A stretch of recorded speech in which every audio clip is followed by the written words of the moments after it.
J'ai quelques éléments visuels qui vont accompagner mon exposé. Je pourrais les préparer maintenant? Très bien. Alors je vais mettre tout ça en place.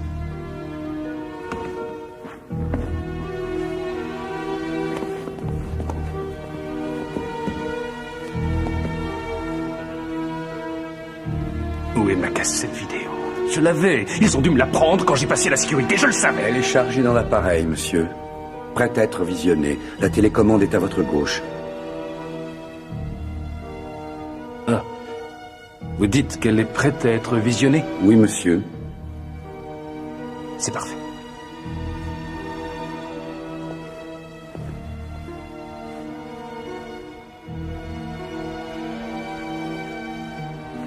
Je ne sais pas quelles sont vos consignes de sécurité, sergent, mais si vous saviez ce que je m'apprête à révéler à la commission, vous comprendriez pourquoi je me méfie autant. Je ne dois pas savoir, monsieur.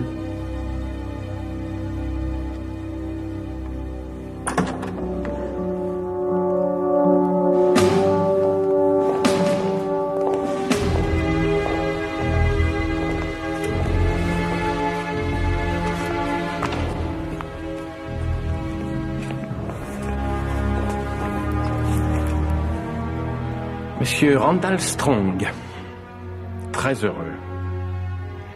Vous nous pardonnerez de vous recevoir aussi tard, mais nous avons un emploi du temps chargé. Bien sûr, monsieur. Oui, monsieur. Merci, monsieur le président, merci. Je remercie aussi la commission de m'avoir accordé audience. Je pense qu'il est de la plus haute importance... J'imagine que c'est important. Mais asseyez-vous. Vous devez avoir des amis haut placés au ministère pour avoir obtenu une audience auprès d'une commission qui n'a aucune existence officielle. Oui, monsieur. Vous avez eu le privilège de servir votre pays? Au Vietnam, monsieur. 71 à 74. Dans les services secrets. 2 citations, dont le cœur de pourpre, si je ne me trompe pas. Mais c'était il y a longtemps. Oh, c'était même il y a très longtemps, cher monsieur Strong. Malgré cela, vous vous souvenez sans doute que l'armée donne rarement suite aux demandes d'audience émanant de civils. Avec tout le respect que je vous dois, j'avais espéré être reçu par le président en personne. Monsieur Strong, en la matière, nous sommes les oreilles du président. Nous sommes sans doute l'organisme qui lui est le plus proche. Alors, de quoi s'agit-il? Oui, alors voilà,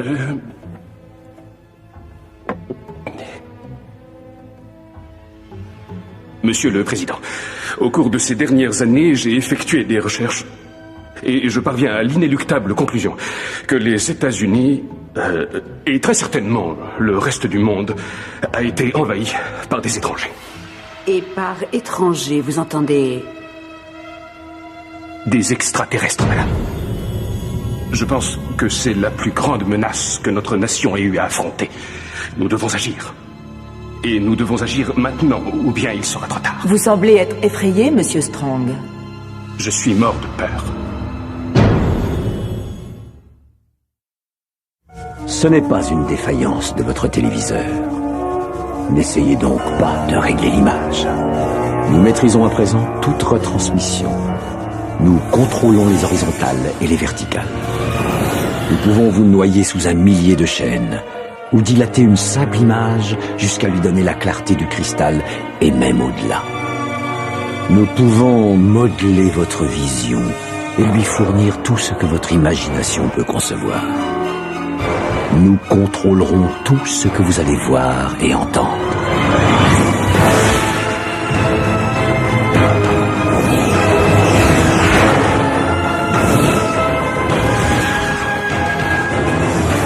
Nous partagerons les angoisses et les mystères qui gisent dans les plus profonds abysses. au-delà du réel.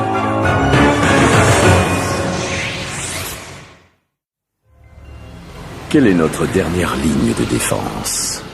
Est-ce l'armée avec toute sa puissance et sa logistique, ou bien est-ce le courage d'un homme seul?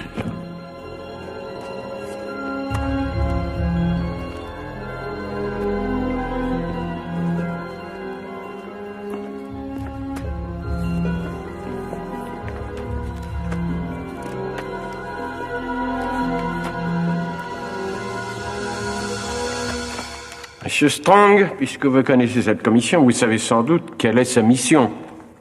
Cette commission a été formée pour enquêter sur toute menace extérieure dirigée contre les États-Unis. C'est tout à fait exact. Le moins que je puisse dire, c'est que nous ne sommes pas parvenus aux mêmes conclusions que vous. Alors il me paraît indispensable de vous convaincre. Monsieur Strong, et pardonnez-moi de vous interrompre, Monsieur le Président, je suis le membre le plus récemment nommé et je n'ai pas encore eu le temps matériel de consulter tous les dossiers. Mais jusqu'à présent, je n'ai rien vu qui ressemble de près ou de loin à une menace, ni qui aurait détourné des renseignements classés défense et menacerait l'intégrité de notre territoire. Mais vous oubliez les M7 biotiques. Vous ne les voyez pas comme une menace ? Excusez-moi, et quoi ? Un organisme rapporté de Mars par un de nos vaisseaux il y a plus d'1 an. Des œufs de taille microscopique. Mais le programme a été interrompu et les organismes ont tous été détruits. Vous savez bien que c'est faux. Le docteur Kress est parvenu à rapporter un échantillon de terre chez lui. Vous savez très bien que Kress était fou. Une fois le programme interrompu, il a élevé des bestioles dans sa grange. Et après, il a affirmé qu'elles venaient de Mars. C'est de la démence. Non, mon général. Il a reproduit les conditions de vie sur Mars dans sa grange. Il a élevé des générations et des générations de M7 biotiques. Et ce sont plus que de simples bestioles. Elles sont intelligentes. Intelligentes ? Oui. Kress l'a prouvé. Il les a appelées les créatures des sables. Nous connaissons bien ce dossier.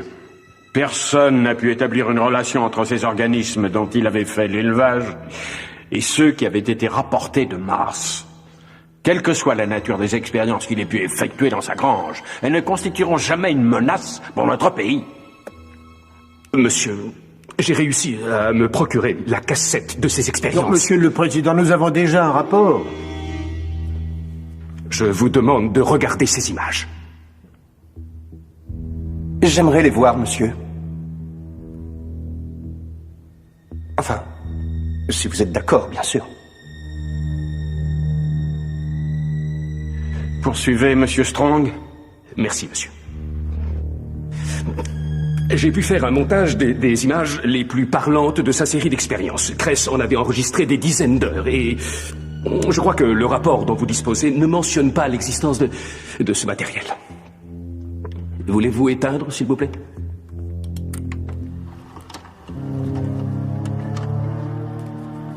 Les organismes refusent la nourriture depuis 36 heures. Le premier conflit est né il y a 40 minutes environ. 5 créatures blanches ont attaqué une rouge. Elle a été décapitée et offerte en sacrifice à la reine. La riposte ne s'est pas fait attendre et a été presque instantanée. La guerre s'est généralisée et les manœuvres militaires sont extrêmement sophistiquées. J'estime que les pertes dans les deux camps s'élèvent à 29%. Seuls les plus forts et les plus intelligents vont survivre. Rapport numéro 17. Les créatures démontrent une capacité à reproduire un modèle de construction. Cela pourrait indiquer une certaine organisation dans le travail, mais pas nécessairement une véritable capacité à raisonner. Je sens bien que les créatures pourraient quitter leur habitat à n'importe quel instant, mais elles restent. Comme pour faire leurs preuves, ou pour communiquer avec moi. Je sais et je sens que dès que je recommencerai à les alimenter, une certaine confiance s'installera entre nous pour longtemps. Oh, c'est pas vrai! Lâche-moi, ordure! Rapport 51. La présence d'une infection se confirme. J'ai essayé de retarder la progression des micro-organismes par un traitement à base d'antibiotiques, mais leurs effets paraissent très limités. L'expérience semble s'être installée dans une certaine routine. Et cette démonstration a pour but de nous prouver la menace que représente cette race extraterrestre sur notre écosystème. Les créatures des sables ne font pas que diffuser du poison. Elles sont aussi capables de manger 3 ou 4 fois leur poids en moins d'1 heure. Mais enfin, vous dites n'importe quoi. Il a perdu la tête et les a tués en mettant le feu à sa grange. Oui, mais elles n'ont pas tant péri dans l'incendie. Non, j'ai d'ailleurs des rapports disant qu'à plus de 900 km du domicile du professeur, des têtes de bétail ont mystérieusement disparu, que des personnes ont été portées disparues, et que des châteaux de sable se sont mis à pousser en pleine forêt. Monsieur Strong, notre armée y est allée à ratisser tout le secteur. Aucune trace de créature n'a été relevée. Essayons de les éradiquer systématiquement. L'armée d'ingénieurs que vous avez déployée n'a pas respecté ces créatures comme elles le méritaient. Respecté? Alors là, il va un peu trop loin. Non, attendez, non. Écoutez ceci. Cress vivait sur la côte nord du Pacifique. Nous savons qu'il y a des milliers et des milliers d'hectares de forêt dans tout ce secteur, où les créatures des sables pourraient proliférer. Mais il y a aussi 2 chaînes de montagnes à moins de 100 km du domicile de Cress. Et le fait que leurs œufs aient été retrouvés intacts sur Mars est la preuve que les créatures des sables peuvent vivre dans un milieu rare en oxygène et dont la température est très basse, jusqu'à ce que... Que voulez-vous dire, Monsieur Strong? Que des insectes importés de Mars sont en train de créer des colonies sur cette planète sans qu'on en ait connaissance? Certains éléments sont là pour nous indiquer que c'est ce qui se produit. Mais ce que vous semblez ignorer, c'est le fait qu'elles sont assez intelligentes pour ne pas être découvertes. Elles se déplacent en petit nombre. La nuit, elles reproduisent un milieu de vie en sous-sol. Et maintenant qu'elles savent qu'elles sont vulnérables, elles resteront dans une relative obscurité, jusqu'à ce qu'elles soient plus nombreuses et qu'elles aient repris confiance. Monsieur Strong. Nous devons déployer nos forces. Monsieur Strong. Oui, Monsieur le Président. Savez-vous que c'est la pleine lune ce soir? Non, monsieur. J'ai vu à de nombreuses reprises des personnes dire et faire des choses étranges des soirs de pleine lune. Des choses très étranges. Il paraît que statistiquement, ça n'a jamais été prouvé. Mais après l'exposé que vous avez fait, je ne peux pas m'empêcher d'y penser. Je ne vous suis plus. Moi non plus, cher monsieur.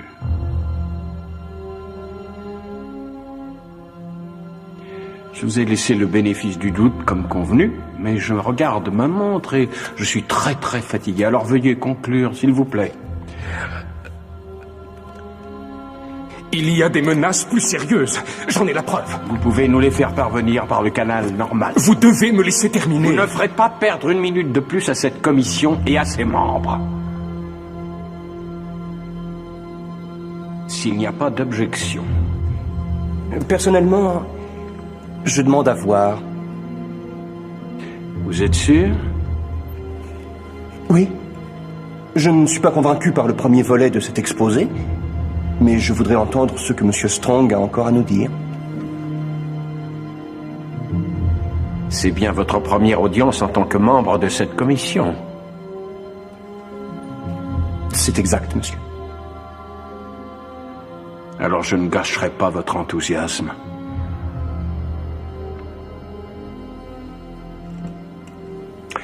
Devrais-je appeler ma femme et lui dire que je serai très en retard, Monsieur Strong? Oui, Monsieur le Président. Vous devriez l'appeler.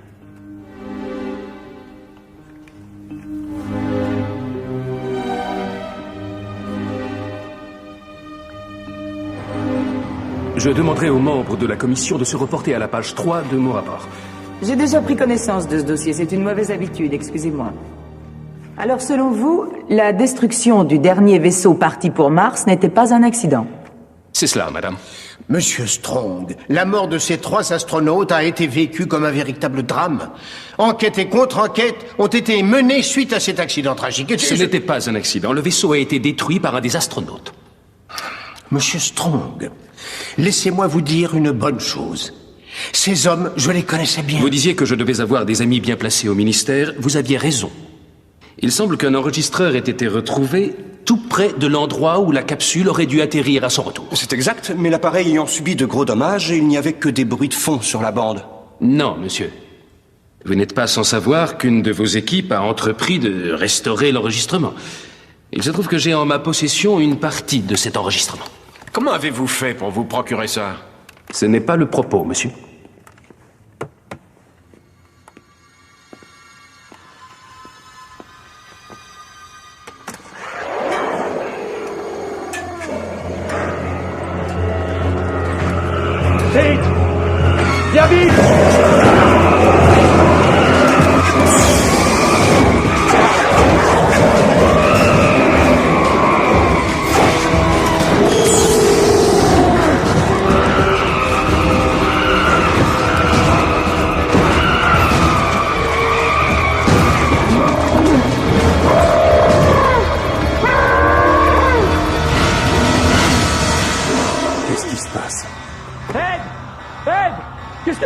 Ce n'est pas Wells.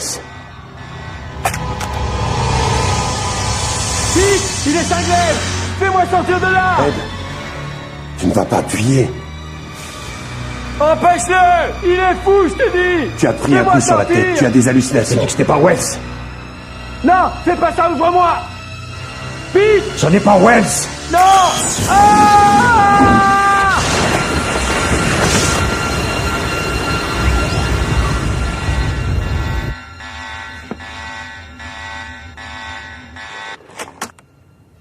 Est-il possible qu'un des astronautes ait tué l'autre? Raréfaction de l'oxygène, ça a atteint le cerveau. Un organisme étranger a détruit 2 des 3 astronautes et a pris leur apparence. Le 3e astronaute s'est alors sacrifié pour empêcher l'organisme de venir sur Terre. En supposant que ce soit vrai, et je dis ça dans l'intérêt de la discussion, où est la menace, Monsieur Strong? Puisque vous dites vous-même que le courage d'un homme a permis de vaincre ces créatures avant qu'elles aient eu le temps de poser le pied sur notre sol. Et s'ils ne les avaient pas toutes supprimées? Nous avons affaire à une forme de vie capable de prendre forme humaine, mais aussi capable de se substituer à ses victimes. Mais ce ne sont que des spéculations. Vous avez entendu comme moi. Claridge a accusé Barclay d'avoir éjecté Wells dans l'espace. Mais ce n'était pas Wells. Très bien, Monsieur Strong. Supposons qu'une créature soit arrivée sur Terre. Alors elle va continuer à investir des corps. Elle va convertir des humains en aliens sans qu'on puisse faire quoi que ce soit. Ensuite, chacun d'eux sera autonome et convertira d'autres humains. Et si on ne fait rien, ils seront bientôt des milliers, des millions sur notre planète. Ce n'est pas arrivé. Et si ça arrivait? Et si ça arrivait? Ça fait beaucoup de si. Et si le monde explosait et s'éparpillait dans l'espace, ou bien si le sol s'ouvrait et avalait tout le monde? Cette commission n'est intéressée que par les faits, comme moi, monsieur. Le ciel n'est pas en train de s'écrouler, monsieur Strong. Monsieur le Président, avec tout le respect que je vous dois, regardez-le bien, le ciel.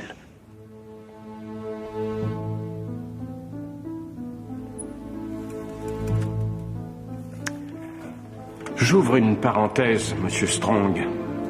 Lorsque mon supérieur m'a demandé de vous accorder une audience devant cette commission, j'ai dit oui, monsieur.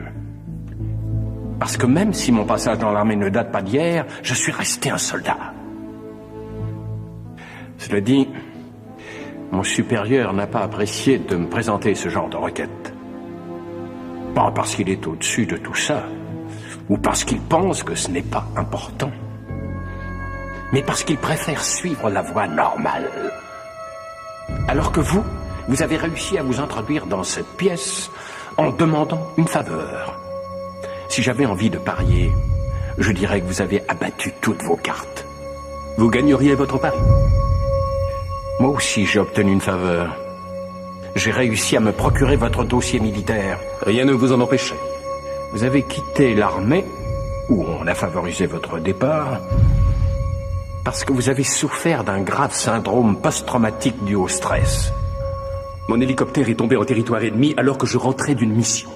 Il m'a fallu presque 1 mois pour m'en sortir. Tout seul? Oui, monsieur. Vous m'impressionnez. À votre retour, vous étiez tellement traumatisé que vous pensiez que l'ennemi était partout autour de vous, que vous n'aviez aucun endroit où vous cacher. Même chez vous. C'est vrai, c'est ce que je croyais. Vous dormiez avec une arme. Comme je l'ai dit, c'était il y a très longtemps. Croyez-vous? Si vous essayez de dire que je souffre encore de ce qui m'est arrivé pendant la guerre, je ne vous contredirai pas. Il ne se passe pas une journée sans que je pense à ce qui s'est passé. Mais si vous dites que ce que j'ai vécu il y a plus de 20 ans altère mon jugement aujourd'hui, alors vous vous trompez. Vous êtes paranoïaque. Non, monsieur. Et certainement dépressif. Je sais qu'il y a menace. Vous avez eu des visions. Je ne vous permets pas, monsieur. Ah si, monsieur Strong. Vous avez raison. Je sais ce que c'est que d'être cerné par l'ennemi. J'ai vécu des moments où chaque geste que je faisais aurait pu être le dernier. Alors je peux vous dire, je sais ce qui se passera si jamais on laisse proliférer des créatures sans intervenir. J'ai vu des bombes tomber sur des villages lâchés par des avions qui volaient si haut qu'on ne les voyait pas arriver. J'ai vu des survivants lever les yeux vers le ciel à la recherche d'un ennemi invisible et découvrir qu'ils ne pourraient jamais riposter. Vous oubliez une chose. Ces malheureux villageois que vous aviez en face de vous il y a plus de 20 ans, eh bien, ils ont remporté la victoire. Vous avez raison, monsieur. C'est pour cela que je suis là. Pour que l'on gagne.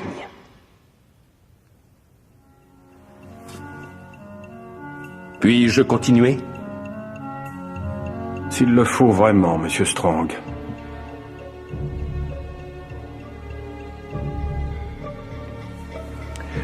S'il le faut vraiment. Je suis de l'avis de notre président. Vous avez évoqué des scénarios qui, pour la plupart, sont le fruit de votre imagination. Et si les créatures des sables étaient en train d'envahir le pays sans qu'on le sache?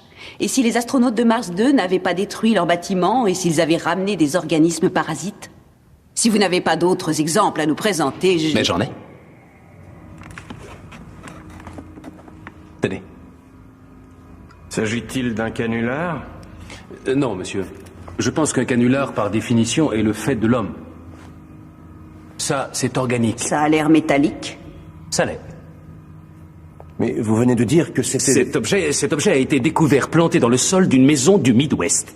Il a été examiné par des experts en métaux, par des biologistes, et ils sont tous d'accord sur un point.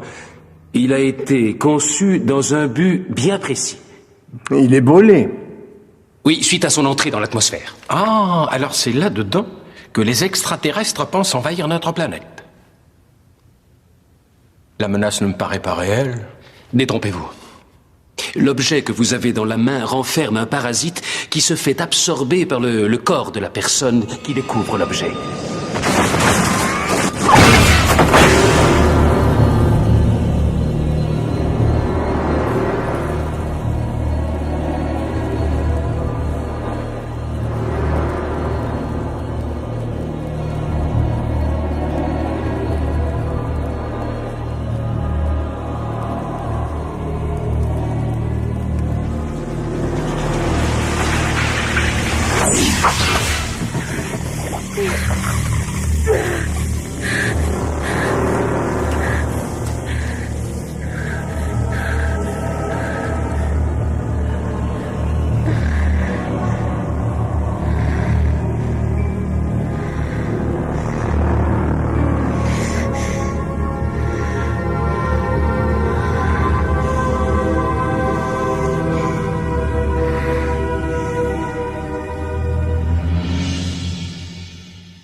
Ensuite, le parasite prend le contrôle de ce corps. Et c'est là qu'il commence à chercher une source d'énergie. Et de quel genre d'énergie voulez-vous parler, Monsieur Strong? Nucléaire, chimique, sexuelle?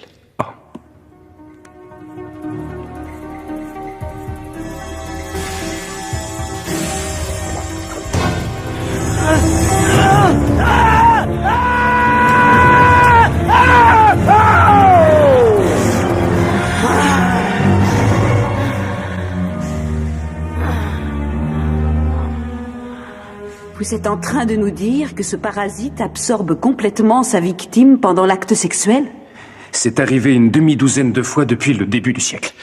Un objet tombe et le comportement d'une jeune femme change radicalement et plusieurs hommes disparaissent. Monsieur Strong, je trouve l'objet même de cette discussion tout à fait absurde. Le biologiste qui a rédigé l'article sur l'objet que vous avez sous les yeux a émis l'hypothèse que ce phénomène pourrait obéir à une sorte de cycle. L'énergie ainsi absorbée est utilisée pour accomplir une métamorphose. Et où sont-ils allés? Comme je viens de vous le dire, ce parasite obéit à un cycle. Le sujet est atteint quand la créature peut changer de forme. En général, c'est une question de jours. C'est ça la menace que notre nation a jamais eu à affronter? Je vous demande pardon, Monsieur le Président, mais ce dossier est semblable à celui que nous avons eu à traiter dans le Michigan. Michigan, la maison. Oui, ça aussi, j'allais vous en parler. Je m'en serais douté. Excusez-moi, ce dossier est antérieur à mon arrivée à la commission. Une maison, tout ce qu'il y a de normal, était soi-disant composée de matériaux organiques, mais venant aussi d'une autre planète. La commission s'est emparée du dossier, a examiné les faits et a conclu à un manque de preuves. Pourtant, ce n'est pas ce qui manquait. Bon courage. Tenez. Merci.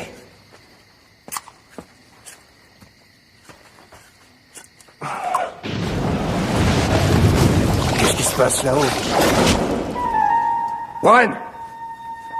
Mike!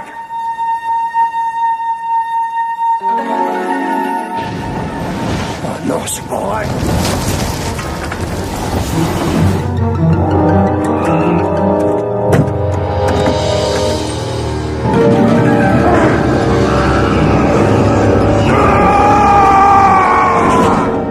Monsieur Strong, j'avais proposé à mes supérieurs que ce dossier soit classé menace numéro 1.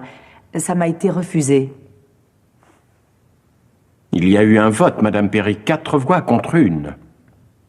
Mais au moins 6 personnes qui y sont allées sont portées disparues et sans doute décédées. À l'époque, vous aviez prétendu qu'on les retrouverait. Que leur est-il arrivé? La maison les a absorbés. C'est la maison!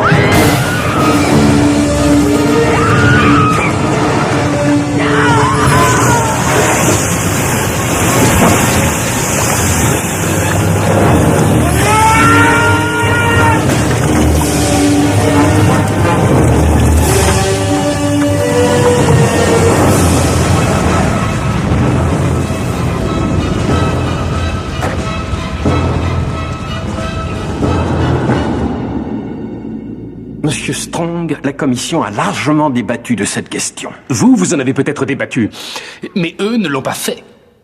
Écoutez, vous ne pouvez pas accuser les extraterrestres d'être les auteurs des phénomènes qui vous échappent. Une fille tue son amant. On voit ça presque tous les jours, même si c'est terrible. Personne ne la croit capable de commettre un meurtre. Et il n'y a pas de cadavre. Alors vous autres obsédés des soucoupes volantes, vous en concluez que des extraterrestres se sont servis d'elles pour absorber la race humaine. Je n'ai jamais dit ça, monsieur. Et la maison?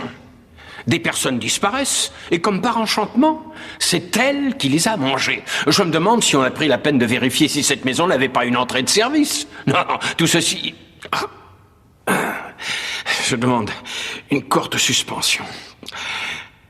Je dois mettre des gouttes dans mes yeux. Mais quand je reviendrai, ce sera pour clore cette audience.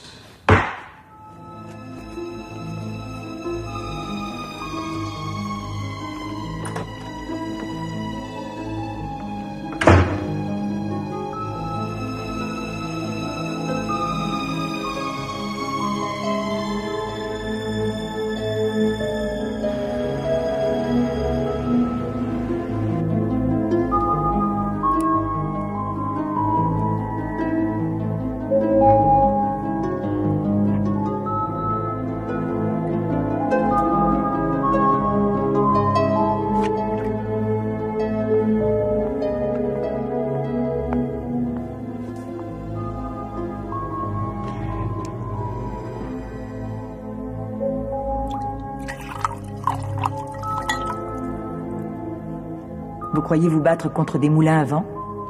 Qu'est-ce que vous dites? Non, je faisais une analogie. Vous parliez du combat que je mène? Honnêtement, croyez-vous que je perds mon temps?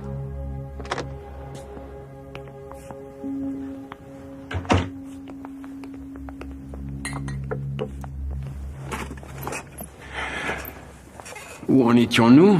Monsieur Strong s'apprête à conclure. Je suis navré, mais j'ai encore beaucoup de pièces à vous montrer. À quel propos, Monsieur Strong? Comment ça, à quel propos? Ce que les membres de la commission soulignent, c'est le fait qu'en tant que groupe, nous percevons les choses différemment. Ce n'est pas une question de perception. Si on vous montrait un homme avec des yeux derrière la tête, des ouïes et une membrane empoisonnée lui recouvrant le corps, diriez-vous que c'est un extraterrestre? C'est possible. Vous auriez tort.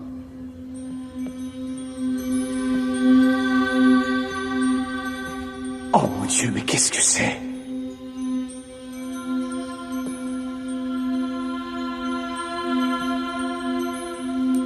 Ah, bon sang! Est-ce qu'il y a d'autres transformations? Je sais pas encore. J'ai toujours aussi mal derrière la tête. Ça m'a empêché de dormir. Je vais regarder. Alors? Je vois juste 2 petites protubérances. Ah! Doucement, ça fait mal. Je suis désolé. On dirait qu'elle renferme une sorte de liquide. Qu'est-ce qu'il y a? Ça a bougé. Qu'est-ce qu'il y a? Oh mon Dieu! Ce sont des yeux.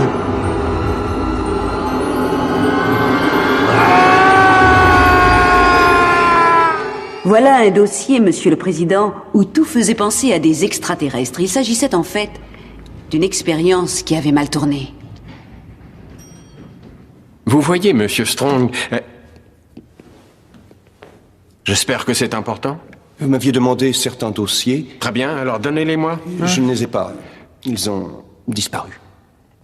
Impossible de remettre la main dessus. Mais moi, je n'ai pas la moindre idée de l'endroit où sont ces dossiers. Monsieur, seul vous et moi avons accès à votre ordinateur. Je vous propose une chose. Nous reparlerons de ça demain matin. Bien sûr. Ce sera tout.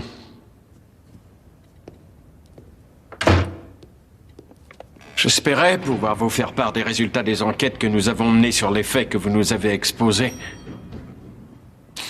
Apparemment, notre bureaucratie a encore fait des siennes.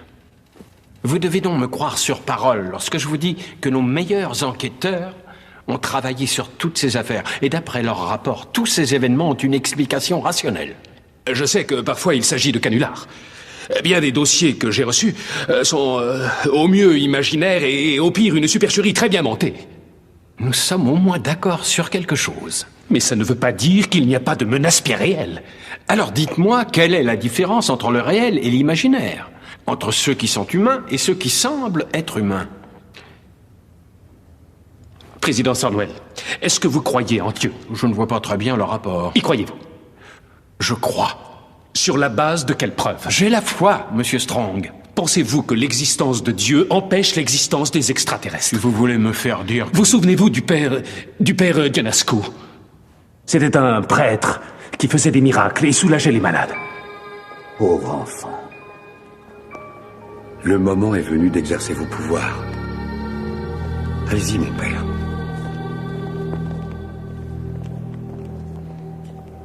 Redonnez vie à cet enfant. Vous pouvez la sauver.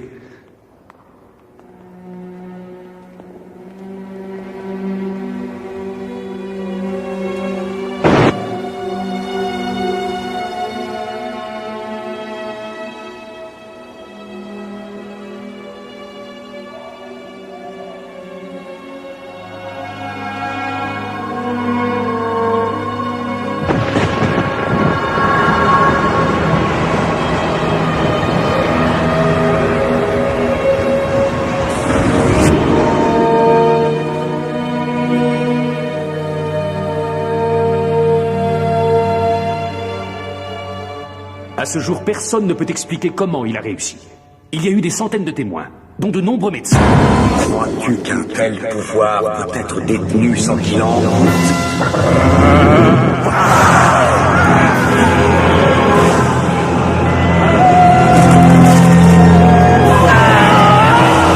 Mais ce pouvoir ne lui avait été offert ni par Dieu, ni par le démon. C'était le fait d'une force extraterrestre qui lui avait donné des pouvoirs de guérison pour pouvoir se servir de lui afin d'envahir la planète. Un plan d'invasion? Pourquoi avoir choisi un prêtre? S'il voulait envahir le monde, il choisirait quelqu'un qui a plus de pouvoir. Oui, ça paraît plus logique, en effet, pour prendre la place de ceux qui sont au pouvoir. Mais pour cela, pas la peine d'aller jusqu'à la Maison-Blanche. Un jeune sénateur en pleine ascension est un bon point de départ. Vous parlez du sénateur Adams, je suppose. Oui, monsieur. Il s'agit de lui. Et que savez-vous sur cet homme? Assez pour dire qu'il n'était pas humain. Ça n'a jamais été prouvé. J'ai ici les radios prises le soir de son accident.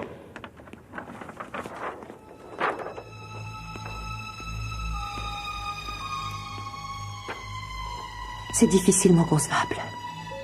Ces radios étaient exactes. Je ne suis pas fou, alors. Non. Mais vous êtes différent. Très différent. Mon Dieu. Mais qu'est-ce que c'est? Qu'est-ce que j'ai? Qu'est-ce qui ne va pas? Je ne sais pas encore. Qu'avez-vous appris d'autre? Que des extraterrestres contrôlaient le groupe Centrax. Que le sénateur Adams était l'auteur d'un projet qui leur aurait permis d'empoisonner l'atmosphère et les humains. Qu'un mélange a été mis au point, un mélange à base de méthane qu'ils prennent pour supporter l'atmosphère terrestre. Je sais même comment ils font pour prendre notre apparence. Dites-moi ce qu'il y a là-dedans. Qu'est-ce que c'est? Vous ne le reconnaissez pas? Ça, c'est votre remplaçant.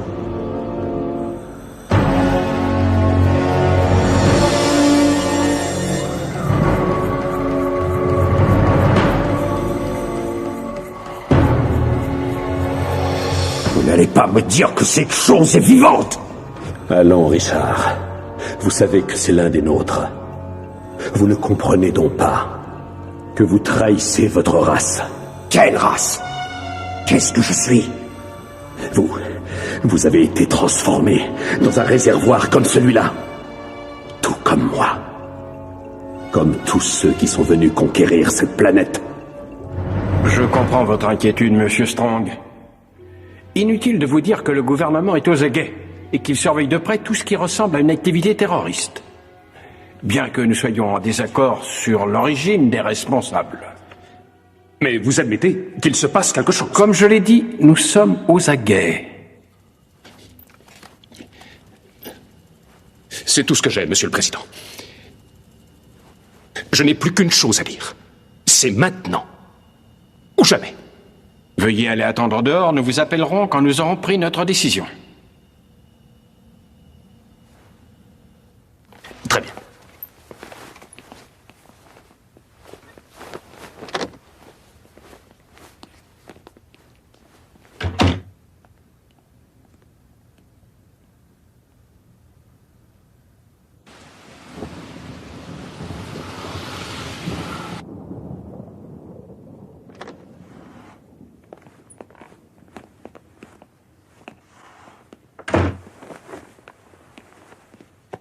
Mais asseyez-vous, Monsieur Strong, la nuit a été longue. Je préfère rester debout. Je dois vous dire que vous avez fait une grosse impression sur cette commission. Personnellement, je n'estime pas avoir perdu mon temps. J'admire non seulement votre travail, mais aussi votre dévouement pour cette cause. Vous n'allez rien faire, c'est ça? Laissez-moi terminer. Je dois aussi vous dire que nous avons voté pour savoir si la commission devait ou non recommander à notre président un classement en priorité absolue des menaces que vous nous avez exposées. Et enfin, sachez que le scrutin fut extrêmement serré. J'en étais certain. Malheureusement, ceux d'entre nous qui ont voté non n'ont pas été convaincus que les menaces dont vous nous avez fait état méritaient une telle réponse. Pourtant, la vérité saute aux yeux. Mais vous fermez les yeux. Il a été aussi rappelé que vous êtes, par la nature même de votre expérience, prédisposé à une peur insurmontable. Ça se passe en ce moment, au sein de votre gouvernement, et vous n'allez rien faire. Je tiens aussi à vous dire que la commission apprécie le travail que vous avez effectué. L'audience est levée. Au revoir. Non. S'il vous plaît, monsieur. Vous n'allez quand même pas le laisser faire cela. Les gouttes dans les yeux. Il met des gouttes dans ses yeux.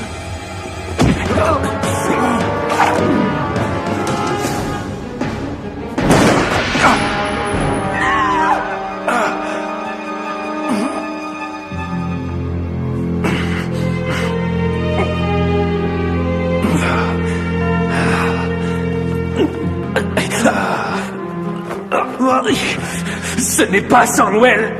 Les extraterrestres introduits au gouvernement doivent prendre des gouttes dans les yeux en plus de leur substance pour survivre dans notre atmosphère. Tout à l'heure, il a levé l'audience pour aller mettre des gouttes dans ses yeux. C'est du sang, Monsieur Strong. C'est du sang humain. Non, c'est pas vrai. J'étais sûr que... Il avait voté oui, avec moi. Vous l'aviez convaincu. Non. Non. Non. Non. C'est eux qu'il faut arrêter. Je vais chercher de l'aide.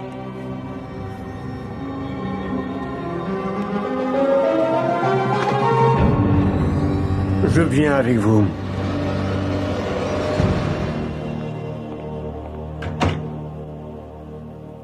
Alors? Le choix logique pour notre nouveau président est... Callahan. Excellent. Vous savez, Strong avait raison pour les créatures des sables. Elles pourraient être un problème dans 20 ou 30 ans. Peuvent-ils vivre dans une atmosphère de méthane? Je ne sais pas. Mais, comme on dit, tout est possible.